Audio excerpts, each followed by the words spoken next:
வணக்கம். இன்னைக்கு ஒரு குட்டி கதை சொல்ல வந்திருக்கிறேன். ஒரு பெரிய காடு இருந்துச்சுங்களாம். அந்த காட்டுக்குள்ள ஒரு சிவன் கோயில் இருந்துச்சுங்களாம். அந்த சிவன் கோயில் ரொம்ப சக்தி வாய்ந்த கோயில்னு நகரத்துல இருக்கிற பக்தர்கள் அத்தனை பேருமே அந்த காட்டுக்குள்ளார கஷ்டப்பட்டு வருவாங்களாம். காட்டுனுள்ள பாதி வழியிலே சாப்பாடு தீந்துரும் இல்லைங்களா? அப்ப மக்களுக்கு சாப்பாடு தரணும்னு ஒரு எண்ணத்துல ஒருத்தர் ஆசிரமம் அமைச்சாருங்களாம் அங்க. அவர் நல்ல வசதி வாய்ந்தவருங்களாம்.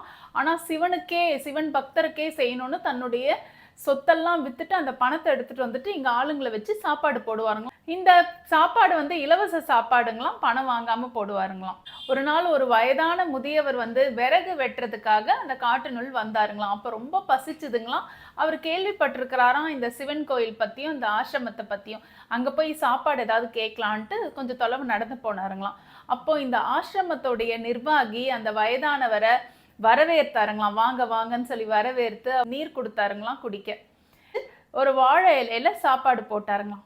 வாழை இலையில சாப்பாடை பார்த்த உடனே இவருக்கு கடும் பசியா அந்த பெரியவருக்கு.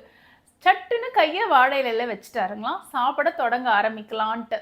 அப்போ என்ன ஆச்சா, இந்த ஆசிரம நிர்வாகி ஒரு வார்த்தை சொன்னாருங்களாம். ஐயா, ஒரு நிமிஷம், நீங்க வந்து கடவுளுக்கு நன்றி சொல்லிட்டு சாப்பிடுங்க அப்படின்னு சொன்னாருங்களாம்.